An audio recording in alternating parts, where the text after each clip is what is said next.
Hello, and welcome to Leadership Trail Mix. The day has come for us to talk about psychological safety. As a psychologist by trade, at times psychological safety almost feels like a trend, similar to quiet quitting or coffee badging. Have you heard about this one? It's a recent one, a phenomenon related to the return to the office movement, where people go to their work location, badge in, grab a coffee, and leave, so that they are compliant, and here I have big air quotes, to the company's requirement. Anyway, at times it feels trendy, and I recently came across a post on LinkedIn about the difference between psychological and psychosocial safety, which I'll do some research on and maybe have an episode dedicated to. For today, let's focus on what seems to be how most of the world defines psychological safety. You may or may not know, but it seems that the topic became more evident after Project Aristoteles, a study launched by Google back in 2012, where 50,000 individuals spread across 150 teams were studied for 4 years on over 100 variables. The outcome of this project was a list of the top 5 factors that drive team success. Each of them could easily be a topic for a whole episode of this podcast, and in one way or another probably will. Number 5 was impact, the belief that your work contributes to the company goals. Number 4, meaning, how significant one's work is. Number 3 is structure and clarity, understanding roles, processes, and etc. Number 2, dependability, being able to rely on your team to deliver good work in a timely manner. And number 1, I don't think we need a drum roll to announce it, number 1 factor for a team's success is psychological safety. And before I tell you what they mean by psychological safety, let me ask you, what does it mean to you? How would you describe a psychologically safe workplace? In full transparency, it took me a while to find the Google definition for psychological safety, but after a lot of Google research, no pun intended here, this is what I found and really hope is accurate. Team members feel safe taking risks and being vulnerable in front of each other without the fear of being embarrassed, ridiculed, or facing any other consequences. Psychological safety refers to an individual's perception of the consequences of taking an interpersonal risk or a belief that a team is safe for risk-taking in the face of being seen as ignorant, incompetent, negative, or disruptive. Does this definition align to yours? Do you think it aligns to the one your team would come up with? I can tell you that judging by the many definitions I hear in my experience and the ones I constantly see online, it's unlikely. And even if the definitions were the same, word by word, I guarantee that the way each of us perceive and expect psychological safety to be demonstrated is very different. I will feel safe or unsafe in an environment depending on my upbringing, on how I was treated when I made mistakes in the past, on how much I was ridiculed in front of others as a kid, on how accepted or rejected I was as a teenager in high school. All these experiences will shape my perception. So wait, Miguel, are you then saying that because psychological safety will mean something for each person, when working with my team, it will always be a losing game? No. What I'm actually saying is that creating psychological safety for your team will require effort, and will only be possible if you care about your people beyond the results they're able to produce.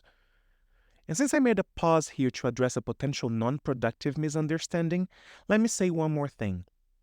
These ideas do not apply to leaders who find joy in exposing and humiliating others, whose focus is to be the smartest in the room, or those who think that everyone else is stupid.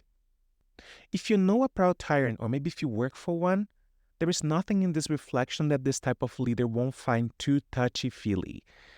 I'll make sure to talk about how to deal with this type of leaders in a future reflection, okay? But back to where I diverted, creating psychological safety for your team will require effort and will only be possible if you care and know your people beyond the results they are able to produce. The good news is that doing this hard work will not only spark engagement, joy, innovation, and better results, it will also create a more inclusive environment where people feel like they can be themselves. I've heard this number before but never found the source, but if you do, please reach out to me. People who can't be themselves at work spend about 30% of their energy holding the mask. 30%. And I know it's true because I've been there. I've had to be closeted at work And that was suffocating, exhausting. So if that's a reality for you or someone in your team, can you imagine how powerful it will be if they can let the mask fall and just be themselves? That's a positive side effect and definitely part of the business case for psychological safety. Okay, enough theory, let's jump to action. How can you create a psychological safe space for your team? I will focus on 3 things. Number 1, help them see themselves as enough beyond their work. I say so because you can have the safest place in the world. If your team is still playing a narrative of not enoughness in their mind all the time, they will keep feeling psychologically unsafe. Not for anything that you did or didn't do, but because that's their MO. How can you do that? First, I'd say be curious. Ask about their past experiences, ask about their upbringing, ask about what matters to them and what makes them who they are. Secondly, based on what you learn about them, pay attention to the signs and don't hesitate to stop them when you see them going on a downward spiral. A good question to ask in those moments is, what is the story you're telling yourself? This one simple question should allow the person to stop, breathe, and either realize that they are catastrophizing or give you the information you need to clarify things and provide a different perspective. Third, I would say recognize their efforts. Remind them that you don't expect them to be perfect. Call them out when you see them thriving for perfection. Provide feedback, both positive and corrective, on the work they do, not on them as individuals. If you say, you are amazing, and then this work sucks, that will send a mixed message to the person hearing it, and will open the door for them to hear, you are amazing, and then you suck, not your work suck instead. All right, number 2, be systematic, consistent, and intentional on how you listen. If you've been in meetings with me, you probably know that when I want to hear ideas, I call people by their name, do a round robin, or just say, I won't move until I hear 2 voices from the group. Or, no way I was so clear. And after some awkward silence, people start talking. One other thing that you might have noticed is that I usually ask for questions, comments, complaints, concerns.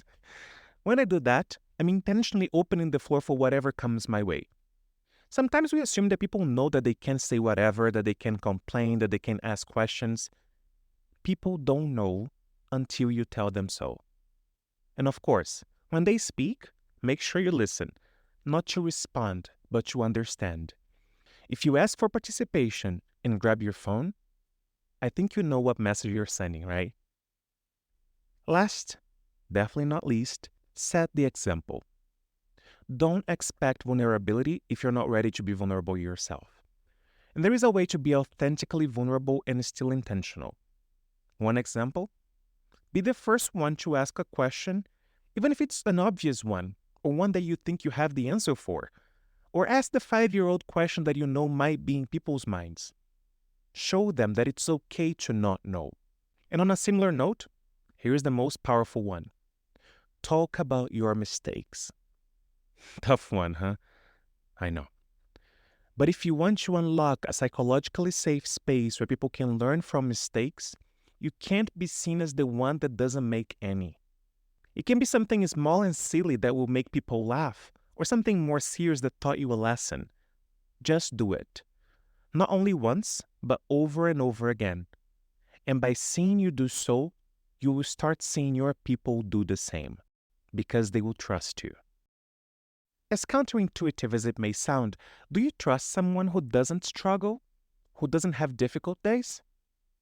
No, because you know perfection doesn't exist, so that person's got to be hiding something, right? The same applies here. You need to take the first step and allow people to relate to your humanity. And if you're thinking that today's call to action is related to this last point, you guessed right. I'd like to challenge you to talk to your team about a mistake this week. Again, it can be something small, but do it. And follow by letting them know that you are doing so because you feel safe to do that with them, and that you hope they feel the same way. Don't miss the opportunity to remind them that they are enough and don't have to be perfect. That's all, folks. As always, if you know someone who could benefit from this reflection, feel free to share it. And if you want to share your experience creating a psychologically safe space with me, I'd love to hear it. Just shoot me an email, miguel@leadershiptrailmix.com. Thank you so much for listening. Take care and talk soon.